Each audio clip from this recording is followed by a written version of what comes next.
virus itu bermutasi, Mm-mm. berubah untuk survive. Cuman tunggu giliran. COVID ini mengajarkan kita sabar. Masuknya virus ini ke tanah air bisa nggak disebut Indonesia gagal mencegah ini semua? Ini orang kita nih kebanyakan komplain, kebanyakan ngomong. Saya juga banyak ngomong sih sebetulnya. Kan baru ditanya kalau dokter mah. Tidak boleh merokok. Oh.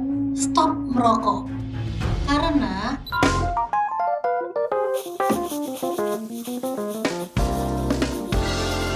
Sensasi baru, nikmati waktu. Dokter Erlina Burhan, Assalamualaikum, apa kabar dok? Waalaikumsalam warahmatullahi wabarakatuh. Gimana, Kabar Dok? baik. Aduh. Indi gimana, sehat? Alhamdulillah sehat, so far sehat. Dan mudah-mudahan kita berdua masih terus diberikan kesehatan ya dok ya. Insya Allah. Karena COVID ini udah ulang tahun kan kemarin. Bener ya. Udah ulang Mulainya 2 tahun loh. Maret ya. Iya. Nah udah ulang tahun, kita masih berusaha jaga gitu kan dok. Cuci tangan sehari nggak tahu udah nggak kehitung zaman sekarang kan. Ini Desinfektan. kayaknya semua orang udah capek nih. Kita 1 boleh tahun. dok izin kita jauh gini berkenan buka masker atau enggak saya serahkan Silakan. dokternya? Nggak apa-apa kan kita juga, saya ngadapnya juga ke sana. Aha, Iya. iya udah. Ya silakan. Kita 1,5 meter ada nih atau 2 meter? Ada. Ada. Saya buka tuh dokter buka. Silakan atau- buka aja, nggak Oh apa-apa. dokter nggak? Oh, saya juga bisa buka. Oh iya udah. Oke siap. Nah setelah ulang tahun gitu loh setahun lebih kita berusaha untuk jaga terus gitu. Lelah nggak dok? Wah, capek banget ini 1 tahun kayak begini ya. Oh, Terutama orang-orang yang langsung berdampak. Siapa mereka? Mereka yang kehilangan pekerjaan, Iya. yang akhirnya dirumahkan, orang-orang yang mencari nafkah harus keluar rumah, yang akhirnya mengalami penurunan pendapatan. Kemudian petugas kesehatan seperti Itu saya dan apalagi. teman-teman, Iya. ya kami maraton dari Maret ke Maret sekarang. Dari Maret ke Maret. Iya, masih begini juga ya. Jadi memang ini melelahkan kita semua. Jadi Nggak harus cuman dokter dan tenaga kesehatannya, Enggak, secara masyarakat. keseluruhan ya. seluruh orang. Oke, setahun lelah, tapi kita nggak boleh lelah. Nggak Karena boleh masih lelah. panjang ya? Masih panjang nggak menurut dokter? Harusnya sih tidak ya. Bahkan sebetulnya dari tahun lalu pun sebetulnya kita bisa akan lebih baik dari sekarang. Yang penting adalah satu ya hal ya. Mungkin kita tidak lagi masanya saling menyalahkan karena sudah lewat. Ya. Jadi sekarang bersama-sama saja mengambil peran masing-masing, yang intinya adalah pencegahan. Jangan sampai diri kita sakit. Kalau semua orang berpikir dirinya nggak boleh sakit, maka seluruh masyarakat bisa terhindar. Ada juga yang abai dan lengah di tengah masyarakat kita, banyak juga yang lengah loh dok. Ya kan? Ya mungkin nggak tahu, dokter merhatiin nggak? Ada juga orang-orang yang ya udah masih ini deh gitu, santai gitu. Ya, jadi kan sebetulnya kalau kita lihat Satgas itu juga melakukan mapping ya, kota kabupaten yang kepatuhan memakai maskernya kurang, itu masih banyak loh yang kepatuhannya di bawah 60%. Demikian juga menjaga jarak. Ya, jadi ini untuk media nih Mbak Indi dan kawan-kawan, mesti terus sih nggak bosan-bosan mengambil perannya mengedukasi masyarakat. Ya, jadi ya masing-masing kita ambillah peran untuk mengedukasi dan juga mengambil peran untuk pencegahan. Oke. Kalau kita duduk seperti ini 2 meter, 1,5 meter masih aman nggak menurut dokter? Masih aman. Masih aman. Yang tidak aman, banyak juga masyarakat yang udah mulai makan bersama di resto pada saat makan, buka masker dan kemudian ngobrol. Ya, jadi yang aman adalah kalau memang harus makan di restoran bersama-sama, itu kan makan memang nggak bisa pakai masker. Nggak kan? bisa pakai masker. Harus dibuka. Caranya. Ya nggak bisa kan? Ada tuh bercandaannya, maskernya 2 yang masuk. Iya betul. Siap. Ya, jadi maskernya dibuka, terus makan dalam hening, nggak boleh ngobrol. Karena droplet itu keluar saat batuk, bersin dan bicara. Batuk, bersin, bicara. Ya bicara kan kita terus menerus, ya kan? Kan selalu saya mencontohkannya kepada orang-orang. Sering kita mengatakan teman-teman, kamu nih ngomongnya ada hujan lokal. Nah, hujan lokal itu adalah droplet. Droplet. Yang kalau Oke. bisa ada virus di dalamnya. Jadi jangan ngomong. Lagi makan aja. Justru mereka ngumpul makan pengennya ngobrol dong. Ngobrolnya setelah makan. Jadi setelah makan selesai pakai masker, pasang lagi. ngobrol deh itu. Oke. Aman, semua masker aman. Kayak semua atau harus yang seperti dokter tadi medis yang saya betul-betul medis. Karena saya petugas kesehatan, saya pakai masker medis, ya atau masker bedah. Nah kalau masyarakat sebetulnya masker kain itu sudah cukup aman. Walaupun sekarang penelitian baru mengatakan lebih aman lagi kalau di double. Di luarnya masker kain, di dalamnya masker bedah. Bedah. Akan tetapi, nah itu tadi. Masker bedah kan masih lumayan harganya. Jadi saya rasa kita semua sudah cukup happy kalau semua orang pakai masker kain lah ya begitu. Oke, Dok, ngobrol-ngobrol soal itu, orang pakai masker udah ulang tahun setahun, muncul varian baru. B117. Iya. Itu varian baru seganas apa kalau dibandingkan dengan yang sebelumnya? Iya, varian baru ya. Iya. Varian baru B117. Ada tambahan 4 kasus baru katanya. Iya. Jadi kan itu udah lama sebetulnya kan akhir tahun sudah dilaporkan di Inggris. Jadi dulu ceritanya di London Timur dan Tenggara ya. Itu kasus nggak turun-turun, naik terus. Sementara bagian lain dari Inggris sudah turun. Pemerintahnya curiga dong, kenapa ini kota naik terus. Akhirnya dilakukan penelitian terhadap isolatnya. Oh, ternyata ini varian baru, nggak sama dengan yang lain. Nah, diteliti terus, kesimpulannya adalah kesimpulan yang dinyatakan bahwa varian baru ini B117 itu punya kemampuan menular lebih tinggi dibandingkan yang lain. Jadi virus mutan atau varian terbaru ini sangat infeksius atau mudah menular tapi lebih berbahaya atau tidak? Nah, hingga saat itu ini masih diteliti. Potensi untuk lebih berbahaya ada, tetapi saat ini belum ada kesimpulan seperti itu. Dia kenapa bisa menular lebih cepat dibandingkan dengan yang sebelumnya ya? Jadi kalau kita berkaca kepada varian yang sebelum B117 ada itu varian D614G. Nah itu sudah diteliti ternyata terjadi mutasi. Mutasi itu artinya perubahan. Mutasi perubahan dari susunan materi genetik yang ada di tonjolan virus itu bagian luarnya menonjol-nonjol yang disebut crown corona. Jadi mahkota. Ada di protein tonjolan itu terjadi perubahan membuat namanya tonjolan itu spike ya. Tonjolan tersebut menjadi lebih kuat, lebih fleksibel, nggak mudah hancur, sehingga dia nggak mudah hancur, lebih fleksibel, lebih kuat, makanya dia lebih mudah menular. Ya, karena dia lebih itu tadi lebih fleksibel dan lebih kuat, tidak mudah hancur. Jadi implikasinya adalah dia lebih mudah menular. Nah begitu. Virus yang mutasi itu memang sering terjadi ya. Jadi maksudnya normal aja sebetulnya perubahan itu untuk mereka supaya bisa bertahan hidup kan? Betul ya. Ini pelajaran nih. Ini bagus nih. Ini ngomong supaya bertahan hidup. Mereka. Ya jadi virus itu bermutasi, berubah untuk survive, untuk mempertahankan hidup. Virus itu bahkan bukan makhluk hidup. Dia hanya susunan materi genetik. Tapi untuk survive dia bermutasi atau berubah. Nah, kita sebagai manusia, makhluk yang lebih mulia, makhluk yang sempurna, punya akal, punya otak, punya hati, punya semua. Harusnya kita meniru makhluk ini. Kita berubah juga, kita bermutasi. Itu tadi mutasinya berubah gaya hidup. Kebiasaan berubah kebiasaan, ya. Ini saya sejak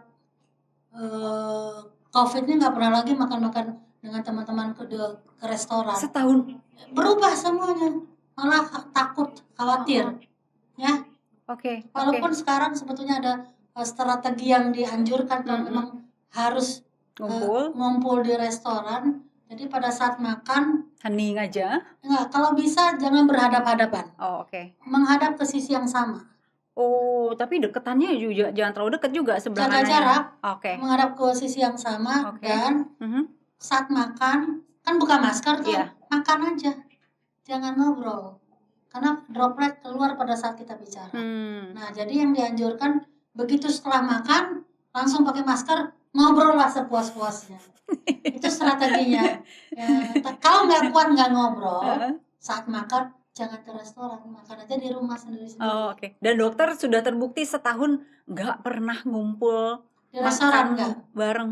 Oh, di restoran sama sekali nggak? Enggak. Kalau Yang pernah saya lakukan nih yang paling jauh adalah ke restoran, parkir, suruh orang lain beli, lalu bawa ke mobil makan. Jadi nggak turun juga sama nggak sekali. turun juga. Iya.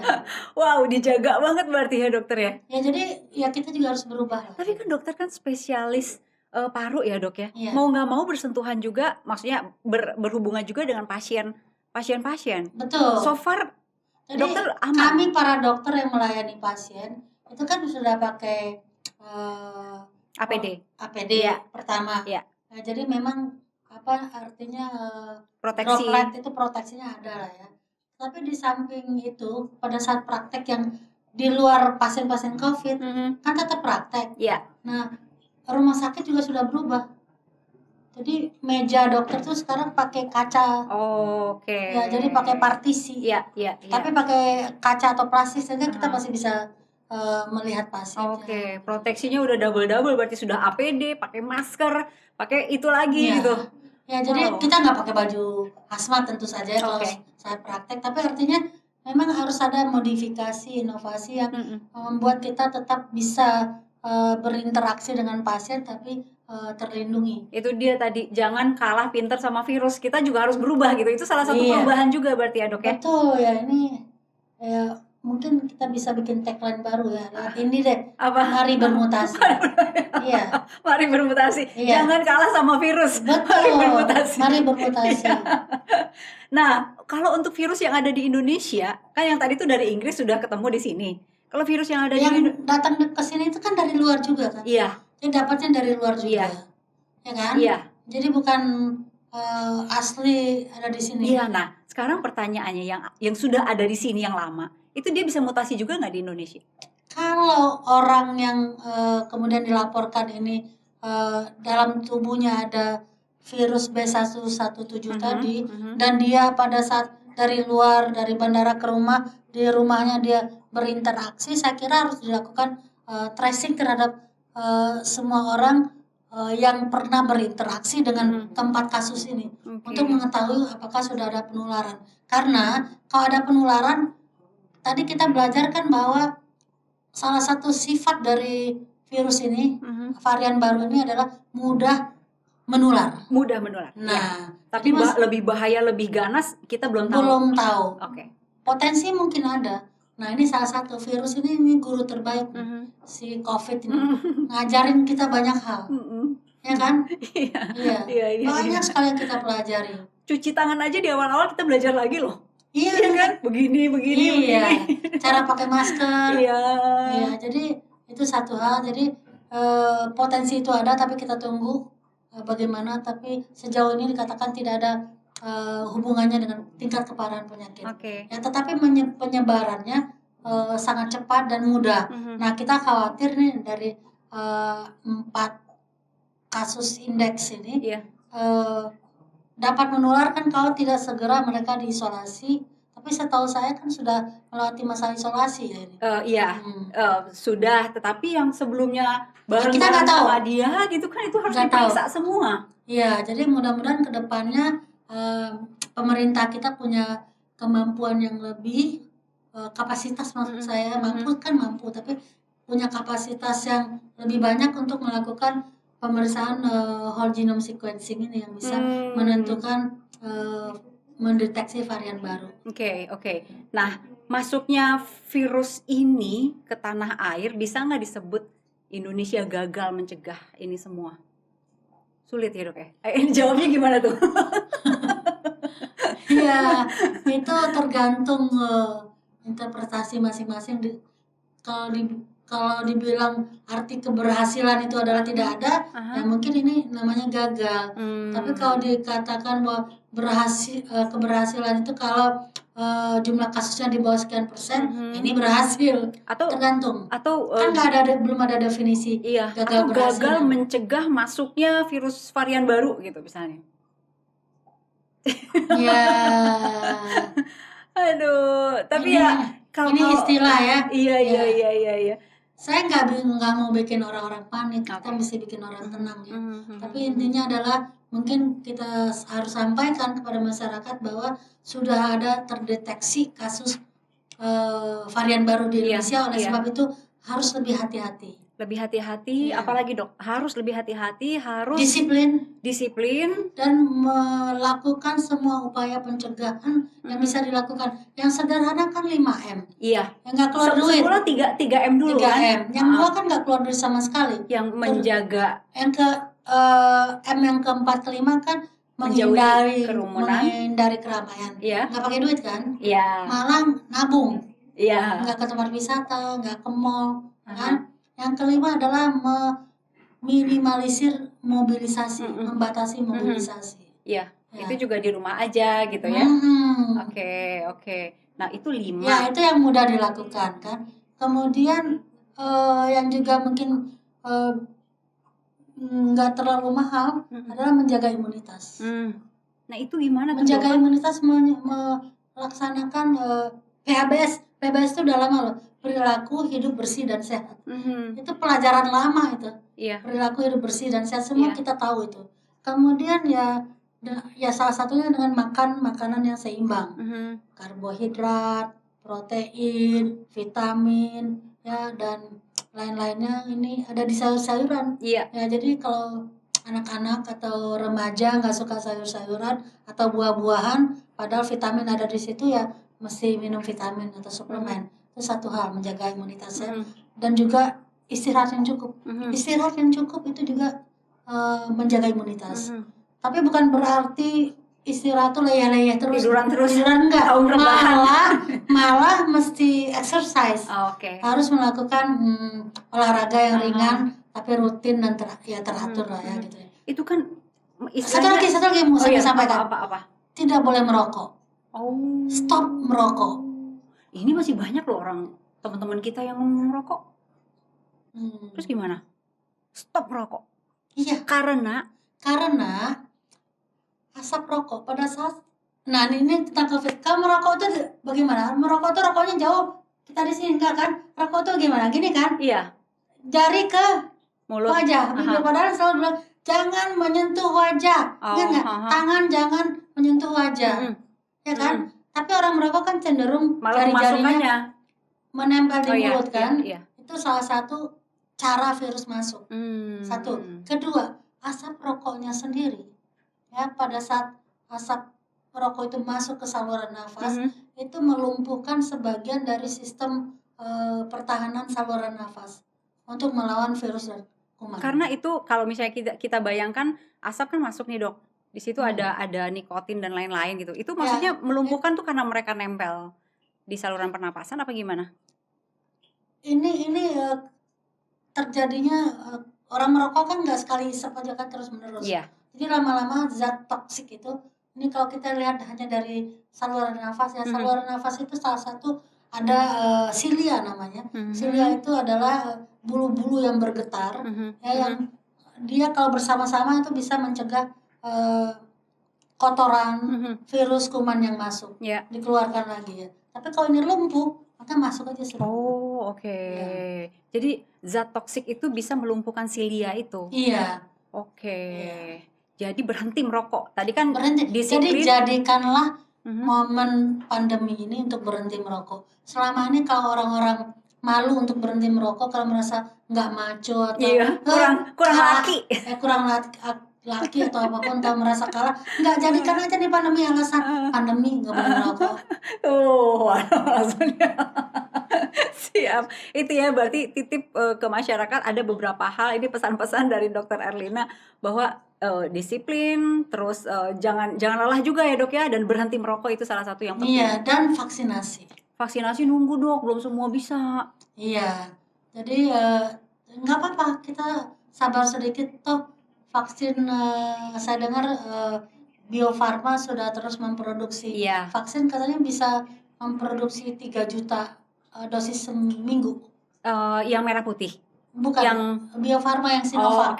Oke. Yang merah putih masih dalam penelitian, belum selesai, dikatakan selesai di pertengahan tahun 2022. Jadi lumayan agak lama. Jadi sementara itu kan kita khawatir virus terus bermutasi, segala macam dan terus menyebar, maka pakailah vaksin yang ada. Karena vaksin-vaksin itu sebelum beredar kan harus sudah memenuhi kriteria.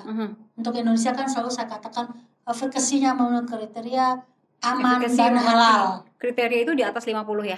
Ya, jadi WHO merekomendasikan yang boleh dipakai adalah vaksin yang punya efikasi di atas 50%. Oke.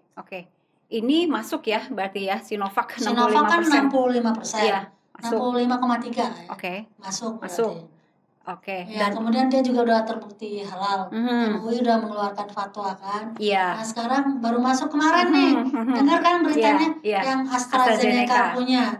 Nah, itu juga itu berapa persen kalau yang AstraZeneca? 60-90%. Jadi ada tergantung dari apa itu, ada yang 60 dan 90 itu tergantung dari apa itu yang kan penelitian dilakukan di beberapa negara. Contohnya Sinovac Indonesia kan 65%, di Turki 90%, di Brazil 78%. Jadi tergantung mungkin dari suhu dan lain-lain mungkin atau bukan. Jadi pada saat melakukan uji klinis tersebut di masing-masing negara mungkin relawannya berbeda-beda. Ada yang terhadap orang dewasa sehat, ada yang terhadap orang tua atau komorbid. Nah, itu satu. Kedua juga yang mempengaruhi adalah insiden penyakitnya sendiri di masyarakat seberapa tinggi. Kalau di Afrika ditunda dulu. Ya, karena di Afrika pada saat dilakukan penelitian uji klinisnya, ternyata efikasinya tidak terlalu menggembirakan. Jadi ditunda dulu, mungkin mereka sedang melihat ini kenapa. Bisa jadi sih barangkali ya, tapi kita harus lihat juga angkanya. Di Afrika Selatan terutama kan kelompok yang HIV positifnya tinggi. Bisa jadi vaksin ini efikasinya rendah pada orang-orang dengan HIV positif. HIV itu kan terganggunya sistem imun ya? Iya, betul. Oke, itu salah satunya mungkin. Sepertinya itu salah satunya, dan kita nggak tahu juga apakah juga kelompok ini orang-orang komorbid. Jadi kita masih harus tahu dulu ini harus baca laporannya seperti apa. Iya. Tapi kalau memang ditunda mestinya ada sesuatu. Nah, Indonesia kan sekarang masyarakat umum lagi nunggu nih dok ya. Sebagian nakes itu sudah semua ya, nakes tenaga kesehatan udah semua.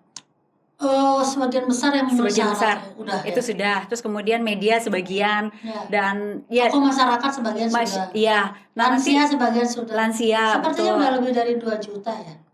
Nah yang masih menunggu itu adalah yang mandiri kan. Ini masih nunggu mungkin di bulan-bulan April atau awal April mungkin ya. Ini masih kan gelombang kedua ya. Iya. Gelombang 1 kan Januari sampai April. Nah untuk masyarakat nih mana yang sebaiknya pilih? AstraZeneca atau Sinovac atau apa gitu. Sekarang gini ya India, dalam situasi jumlah vaksin kita terbatas dan jenisnya juga baru 2, sepertinya kita nggak boleh terlalu picky ya. Ya udah yang ada aja ya gitu. Yang ada aja karena kedua-duanya kan sudah memenuhi kriteria yang direkomendasikan. Ya. Memang idealnya diuji coba kan seperti Sinovac kan uji coba di orang Indonesia. Idealnya memang diuji coba juga AstraZeneca, tetapi kan itu butuh waktu tersendiri. Sementara kita sekarang harus segera mencapai herd immunity, artinya banyak orang yang harus divaksin. Jadi kalau kita nunggu uji klinis lagi, itu lama lagi. Jadi kita bisa mengambil hasil yang dilakukan di negara lain yang buktinya lumayan oke kan 60 sampai 80%. Itu lumayan sangat bagus ya, di atas 50 menurut WHO. Itu udah baik gitu ya. Betul. Nah, untuk orang-orang yang jangan dulu divaksin itu kan tadi sudah ada yang apa saja tuh dok? Yang udah pernah kena COVID sebelumnya? Ya, itu para penyintas itu boleh divaksin. Boleh. Jadi jangan beranggapan penyintas itu nggak boleh divaksin, boleh. Tapi nunggu Yang belum. nunggu 3 bulan. Oh, Kenapa? oke. Ada teorinya itu. Jadi orang yang sakit COVID, begitu dia sembuh, itu dia punya kekebalan. Antibodi yang menimbulkan kekebalan. Cuman memang kekebalan atau antibodi itu akan berkurang atau menurun bersamaan dengan berlalunya waktu. Dari laporan jurnal mengatakan antibodi itu menghilang setelah 3 sampai 12 bulan. Jadi oleh sebab itu diambillah keputusan atau kebijaksanaan bahwa para penyintas ini divaksin setelah 3 bulan. Setelah 3 bulan dia dinyatakan negatif. Ya, setelah 3 bulan sembuh. Iya, oke. Jadi karena dianggap mereka masih punya antibodi. Ya, jadi didahulukanlah orang-orang yang rentan yang nggak punya antibodi, artinya orang yang belum pernah sakit. Jadi bukan nggak boleh, cuman tunggu giliran. COVID ini mengajarkan kita sabar. Ini salah satunya. Sabar banget tuh. Jadi belajar, berubah, sabar ya. Sabar banget, ini sabarnya ekstra sabar. Ekstra sabar 1 tahun kita udah sabar. Dok, ya. bayangkan nih anak-anak sekolah di rumah. Betul. Saya juga pusing lihat anak saya, dia juga bilang ini demotivated aku nih belum. Demotivasi. Di rumah terus katanya. Iya. Jadi mengajarkan sabar salah satunya ya dok ya. Betul. Oke, jadi Banyak pelajaran dari COVID. banyak pelajaran. Kita udah sabar 1 tahun. Jangan pengorbanan kita 1 tahun ini sia-sia karena nggak sabar dengan vaksin ini. Jadi yang udah pernah kena sabar dulu, tapi nunggu 3 bulan, ya. Yang nggak boleh juga karena mereka yang memiliki penyakit-penyakit tertentu ya. Ya, penyakit-penyakit kronik yang tidak terkontrol. Ya, contoh penyakit kronik apa? Hipertensi. Kalau tidak terkontrol, tapi sekarang ada batasannya. Kalau hipertensinya masih 180/110 itu udah boleh. Jadi tadi kan mengajarkan sabar. Orang yang sudah pernah kena COVID tahan dulu 3 bulan baru boleh divaksin begitu ya. Iya, jadi sabar sedikit. Sabar sedikit. Siapa lagi yang mungkin jangan divaksin dulu? Jadi orang-orang dengan penyakit kronik yang tidak stabil. Misalkan hipertensi yang ada batasannya. Kalau tensinya enggak tinggi-tinggi amat, batasannya adalah 180/110. Nah, itu masih bisa. Tapi kalau lebih dari itu enggak bisa. Jangan dulu. Kenapa dok?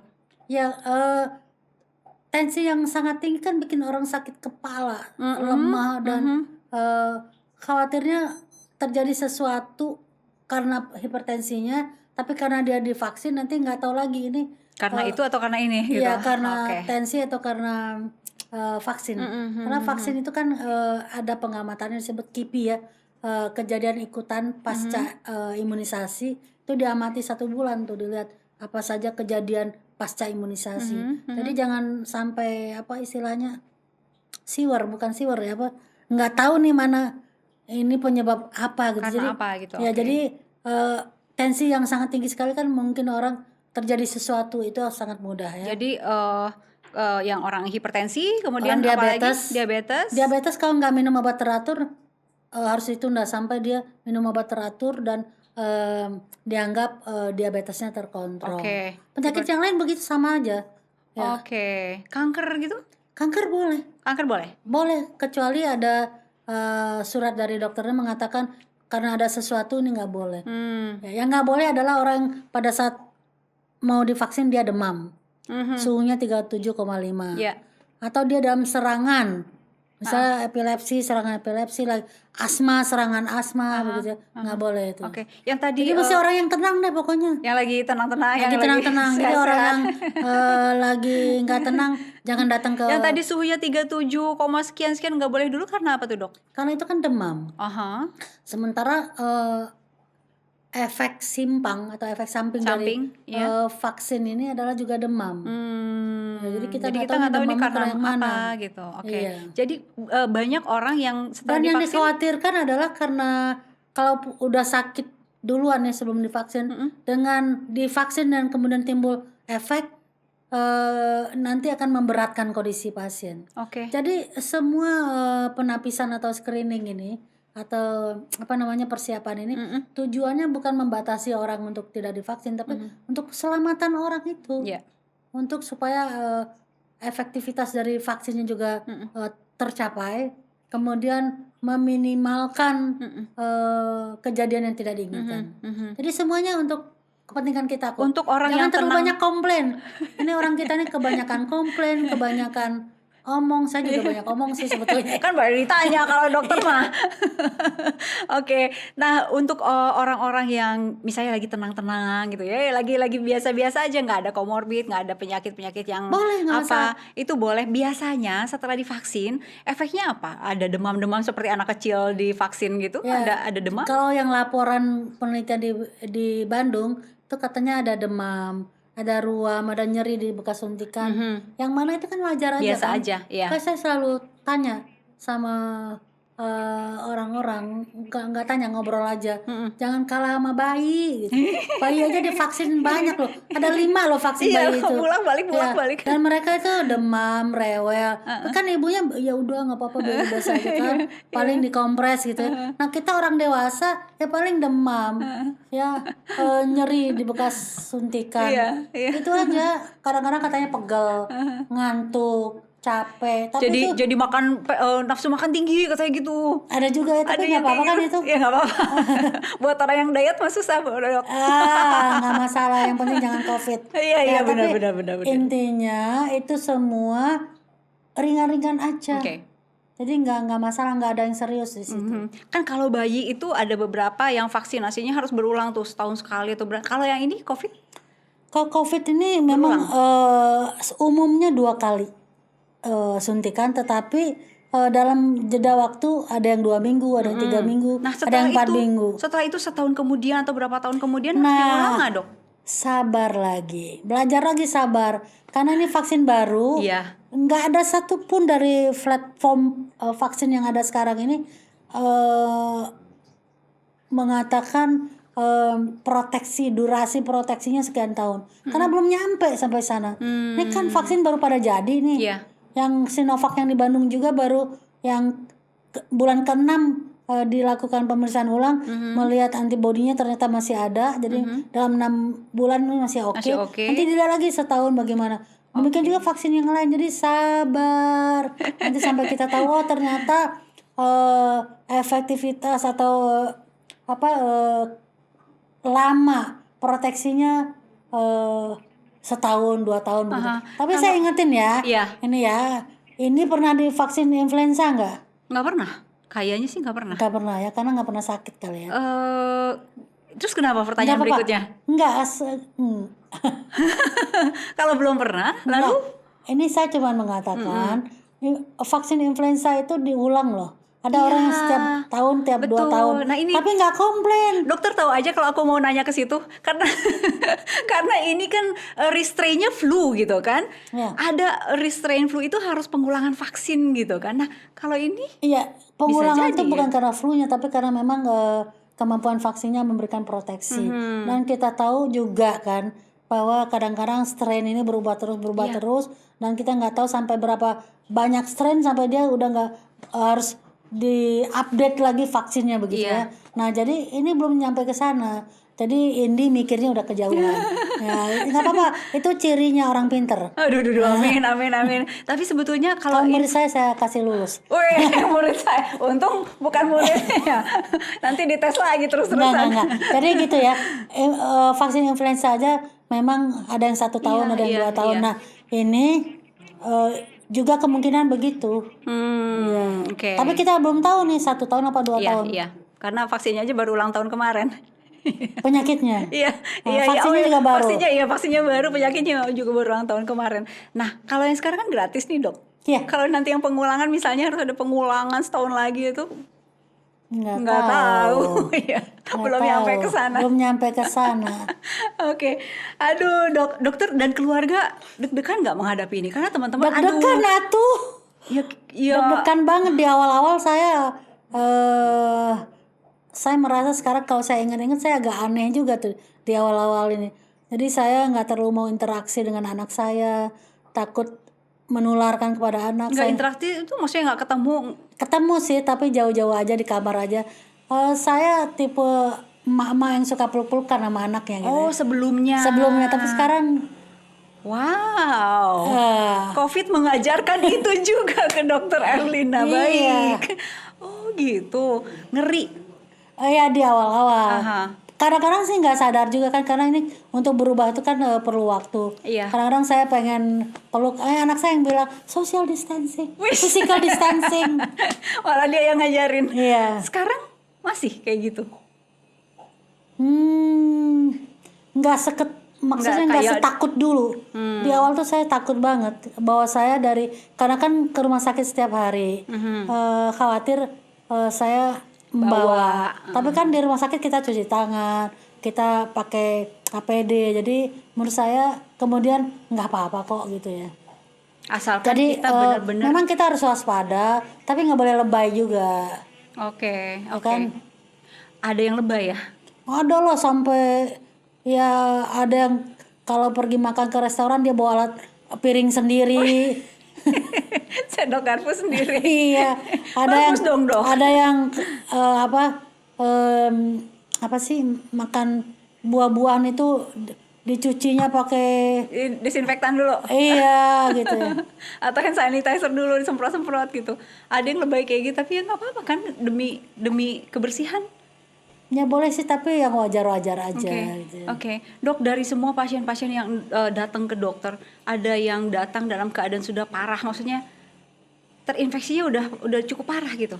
Ya, ini saya kerja di Rumah Sakit Persahabatan. Ya, Rumah Sakit Persahabatan itu adalah salah satu rumah sakit rujukan. Iya. Ya, jadi yang dirujuk biasanya yang parah-parah.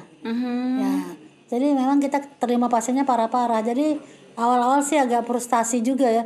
Ini kok pasien parah-parah, udah megap-megap, napas sudah satu-satu, kemudian besok meninggal. Ya. Dulu kan angka mortalitas cukup tinggi. Iya. Beda dengan sekarang. Dulu nggak tega rasanya menyampaikan kepada keluarga, kita tenaga kesehatan tahu nih ini nggak lama lagi nih. Dan harus disampaikan ke keluarga bahwa keluarga harus bersiap-siap ya, breaking the bad news lah ya. Ini agak-agak berat di awal-awal, tapi kemudian udah terbiasa aja, kita bilang kita udah usaha, tetapi ini saturasi oksigen nggak naik-naik, oksigen udah diberikan optimal, memang kerusakannya berat sekali di dalam. Jadi terpaksa harus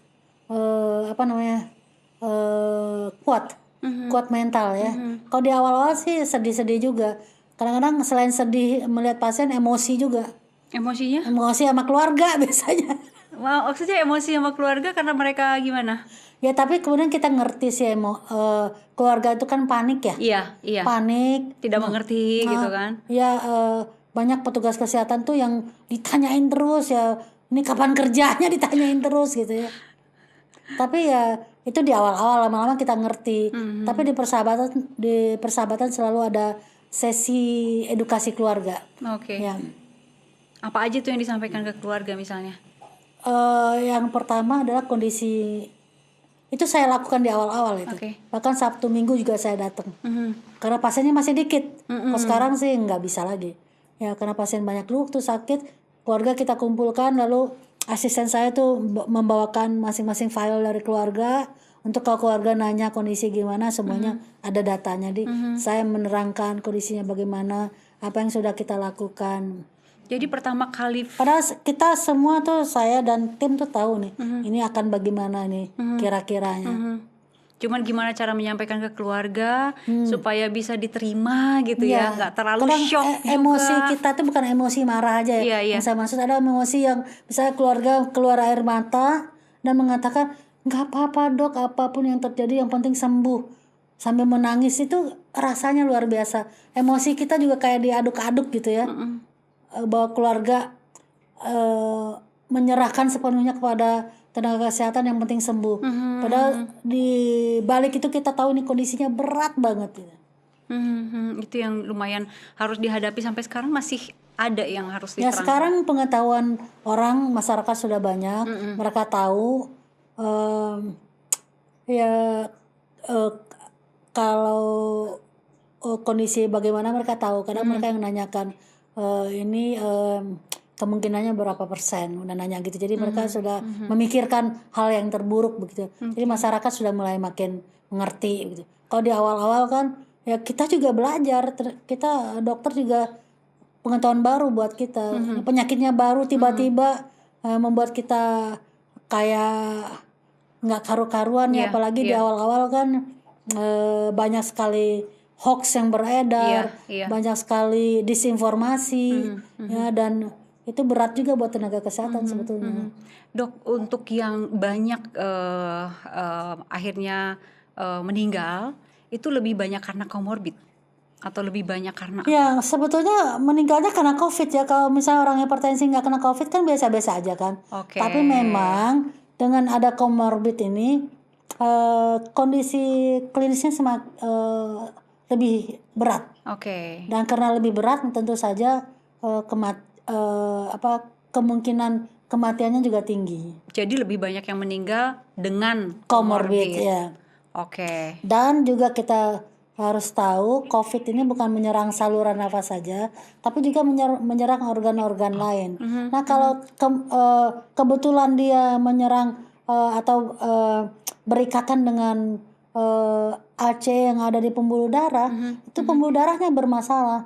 Mulai ada sumbatan atau kebocoran sana sini atau pengentalan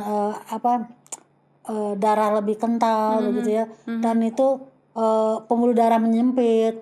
Jadi orang yang tidak hipertensi, orang yang masih muda itu gejalanya tensinya tinggi, tapi sebetulnya itu karena COVID-nya.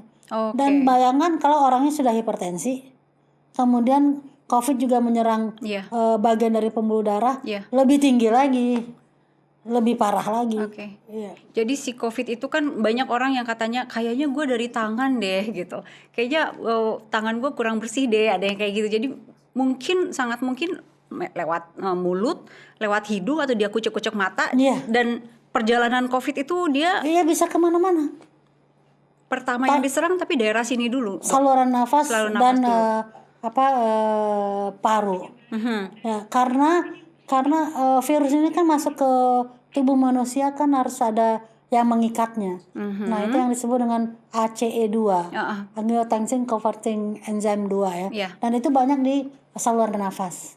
Kemudian yang kedua terbanyak di saluran cerna. Jadi ada pasien yang mual-mual, diare dan lain-lain ya. Kemudian ada juga di organ-organ lain. Jadi makanya banyak sekali gejala COVID. Jadi nggak hanya pernafasan saja ya? Enggak, ada juga bisa merusak sistem yang lain. Banyak juga. Bahkan juga bisa ke persarafan. Jadi tiba-tiba kesadaran terganggu, menurun. Jadi setiap orang dia akan berbeda-beda gitu. Beda-beda. Ada yang merasa mahnya seperti lebih dan diare itu di saluran nafas itu COVID-nya. Jadi sekarang yang dikatakan orang tanda-tanda gejala COVID itu sekarang bisa segala macam ya dok ya? Iya, ini kan kita udah lama mengatakan COVID ini penyakit 1000 wajah. Iya. Ya 1000 wajah karena bisa menyerupai penyakit apa aja. Bisa kayak orang stroke loh. Oh iya? Iya. Jadi keluarga taunya dikira stroke padahal itu karena COVID. Ada matanya merah. Iya. Itu COVID bukan juga. Sakit mata semata-mata sakit mata biasa. Iya, di ginjal juga bisa bermasalah. Ya, jadi hampir semua organ bisa terdampak dengan COVID ini. Nah, untuk yang mutasi ini kurang lebih gejala sama? Gejala sama. Persis? Sama, belum ada satupun gejala yang khas yang tidak ada pada varian lain gitu. Mengeceknya sama? PCR juga? Iya, tapi PCR itu cuma mengkonfirmasi ada virus atau tidak. Tapi tidak ada mengatakan ini B117 atau B1351 atau D614G. Enggak. Cuman virus terdeteksi, udah. Supaya tahu bahwa ini B117. Ada lagi pemeriksaan yang lebih sophisticated dan tentu saja lebih mahal juga dengan alat yang lebih canggih, ya, dan nggak semua lab bisa melakukan Nah, itu. Indonesia udah siap belum, Dok? Indonesia bisa, beberapa lab bisa. Harus masuk ke lab periksa lagi gitu. Itu periksanya kayak Ya bukan kitanya, cukup isolatnya aja yang dikirim. isolat itu. Isolat virusnya yang kita kirim ke lab yang dituju. Oke. Itu soal kita sudah bicara soal vaksin ya, soal virusnya juga gitu. Soal pencegahannya juga, cuci tangan. Nah, pertanyaannya berikutnya, Cuci tangan, pakai masker, jaga jarak, hindari kerumunan, minimalkan mobilisasi. 5M. Tapi bisa ditambah MM berikutnya. berikutnya. Kalau yang 3T itu tracing, Testing dan treating. Iya, Oke. bisa di Indonesia kan sih. Apa tuh? Telusur, tes, dan tindak lanjut. Oke, telusur, tes, dan tindak lanjut. Iya. Ini banyak banget sejak COVID itu singkatan kan. Orang mulai- kreatif. Jadi COVID PSBB. bikin orang belajar, bikin pinter, bikin sabar, ya kan? Sudah PSBB, PPMK, terus nggak tahu apa lagi gitu. Iya. Orang ngafalin terus gitu. Nah, pertanyaannya, kita bisa stabil lagi, maksudnya ya setelah vaksin mungkin ya, itu semua masyarakat Indonesia harus divaksin 70% saja cukup. Iya kan, pemerintah itu kalau nggak salah merencanakan sebanyak 181 juta ya, kira-kira 70% lah itu. 70% Ya, kalau cukup, satu Dok. orang butuh 2 dosis, artinya hampir 400 juta dosis, ya kan? Sekarang yang AstraZeneca masuk 1 juta dosis ya. Iya. Sementara Sinovac udah puluhan juta kan. Iya. Oke. Masih banyak. B117 pakai 2 vaksin itu bisa? Bisa. Atau harus vaksin yang lain lagi? Enggak, masih bisa. Masih bisa? Masih bisa. Oke. Nah, Iya. 70% ini kita bisa kembali lagi seperti semula. Ya, dokter bisa peluk-pelukan sama anak lagi gitu, kayak dulu lagi. Seperti masa-masa itu. Berapa tahun lagi, Dok? Kalau COVID ini tidak lagi jadi pandemi. Tapi mungkin kayak penyakit yang lainnya. Kayak sakit flu biasa yang flu musiman. Ya itu nggak apa-apa. Berapa tahun lagi kita? Itu tergantung kita. Ini mau berapa tahun lagi? Wah, tahun 2021 Juni udah harus habis tuh. Oke, mudah-mudahan ada 200 juta indie lainnya di Indonesia untuk mencapai itu. Karena untuk mau Juni 2021 kan harus ada effortnya. Iya. Ya, kalau ada 200 juta seperti ini, punya cita-cita 2021 bulan Juni ini selesai. Bisa. Lelah, Dok. Iya. Lelah banget. Terutama untuk Lelah jiwa raga ya. jiwa dan raga, mental, spiritual, Semua sebut ya. dan al-al yang lain. Iya. Cukup nggak sih hanya dengan PPKM, PSBB gitu? Cukup nggak sih, Dok? Enggak juga ya. Harus Terus apalagi apalagi yang harus kita lakukan? Apalagi? ya kan juga kita harus jaga stamina. Ya, meningkatkan imunitas dan vaksin tentu saja. Iya, vaksin tapi masih nunggu. Nah, nanti setelah orang disuntik 70% gitu, langsung aman. Enggak juga. Kenapa? Karena kan saya udah sampaikan tadi, vaksin ini bukan satu-satunya pencegahan. Iya. Karena bisa saja orang sudah divaksin tapi masih bisa terjangkit. Iya. Karena ini ya, saya terangkan sedikit efikasi 65% Iya. itu apa maksudnya. Itu artinya adalah bahwa seseorang yang sudah divaksin, risiko untuk menjadi sakit berkurang 65%.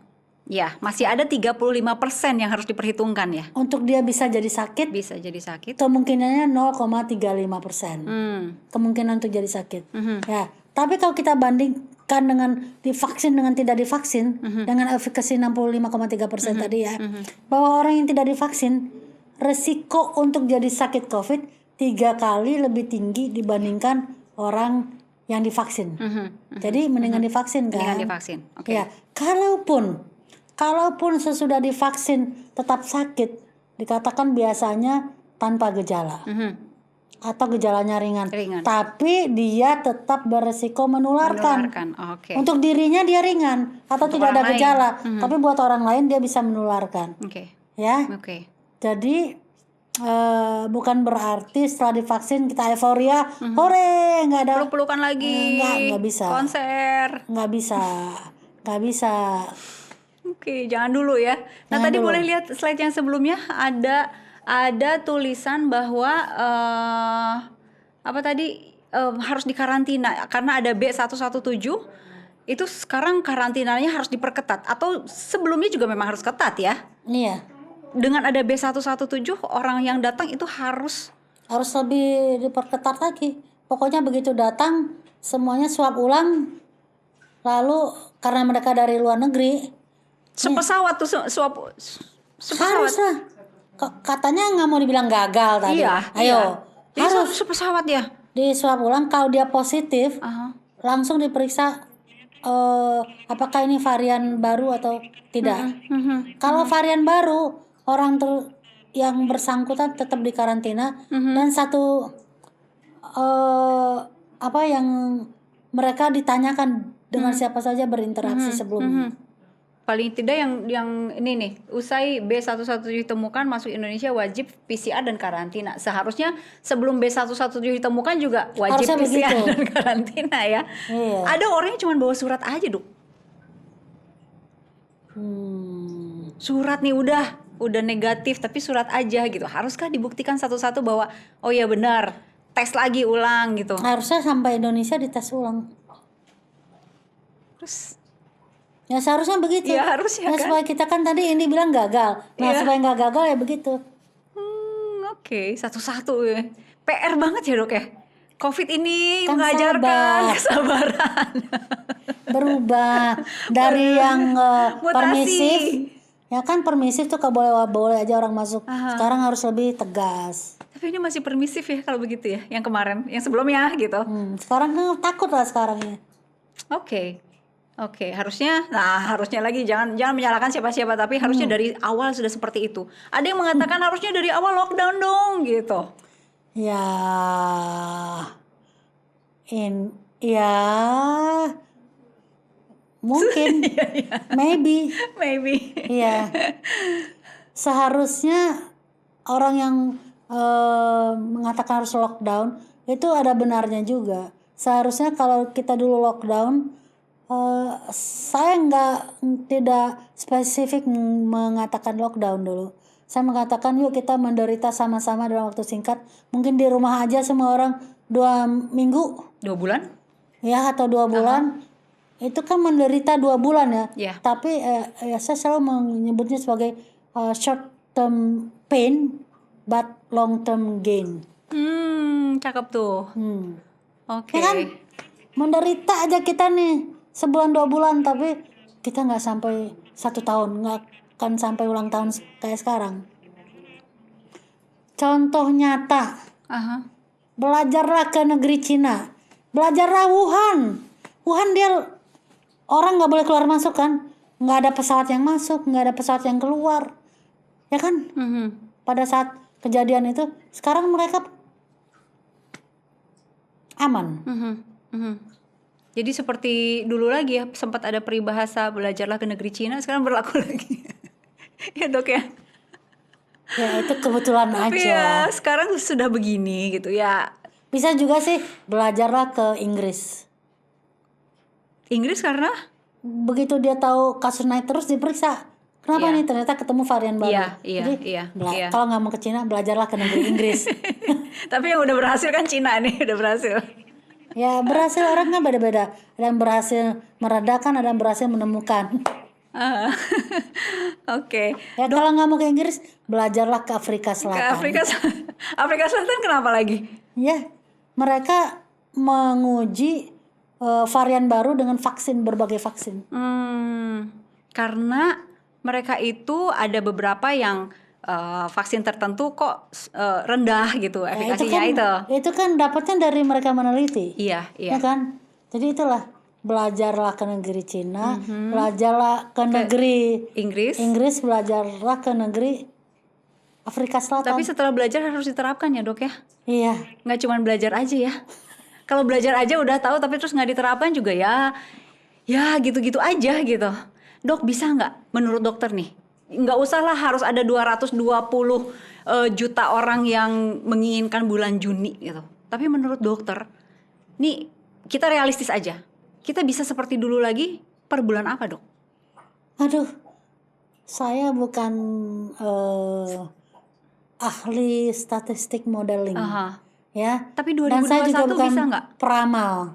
Ini semua tergantung dari sikap kita semua. Sikap bangsa Indonesia dan sikap pemerintah Indonesia. Kalau bisa mengawal 5M dan mengawal 3T, vaksin, 3T, 5M dan vaksin, saya kira karena vaksin 15 bulan, saya kira dalam 15 bulan kita bisa 15 bulan dari titik kapan tuh? Januari 2021. Wow, 15 bulan masih jauh ya, Dok ya? Ya realistis saja, Indi. Contohnya gini ya. Diharapkan Januari sampai April gelombang 1 sudah divaksin. Siapa itu? Tenaga kesehatan 1,3 juta. Petugas publik saya lupa berapa juta, kemudian belasan juta kalau nggak salah, dan lansia 20 jutaan. Petugas publik 17 juta kalau nggak salah, lansia 20 jutaan. Ini sekarang udah Maret, kita belum sampai 5 juta loh yang divaksin. Ini kan juga butuh mutasi, perubahan, ya kan? Supaya bisa lari kencang, supaya bisa cepat. Jadi kalau saya ikut jadi Indi yang kedua 100 juta tadi, ini saya nggak rasional jadinya nih. Tambahan lagi data dari Satgas Covid bahwa kepatuhan pakai masker itu yang di bawah 60% itu ada sekian 88 kabupaten kota kalau nggak salah. Wow, banyak juga angkanya ya. Jadi ya mari bermutasi. Ya, baik. Berubah. Ya masa kalah sama virus? Virus yang nggak punya otak, nggak punya akal, nggak kelihatan juga bentuknya kayak apa. Ya, bahkan dia nggak hidup. Jadi virus ya. Ini meja nih benda mati kan, meja nih ya. Benda mati. Kalau ada virus di sini, dia nggak akan tahan lama. Dia nggak bisa hidup. Dia butuh hidup kalau nempel di manusia. Karena dia nempel di sel hidup. Ya kan?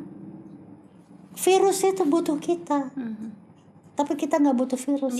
Nggak butuh lah. Virus ini terutama ya. Kita nggak butuh. Jadi dia itu nggak hidup. Di benda mati dia juga akan segera mati. Tapi dia bisa berubah-ubah untuk supaya dia bertahan. Kenapa kita yang katanya makhluk paling hebat bisa menciptakan segala macam kalah sama dia? Jangan dong. Mari kita juga bermutasi. Dr. Erlina Burhan, terima kasih sudah hadir di 1 jam 1000 pesan. Assalamualaikum. Waalaikumsalam warahmatullahi wabarakatuh.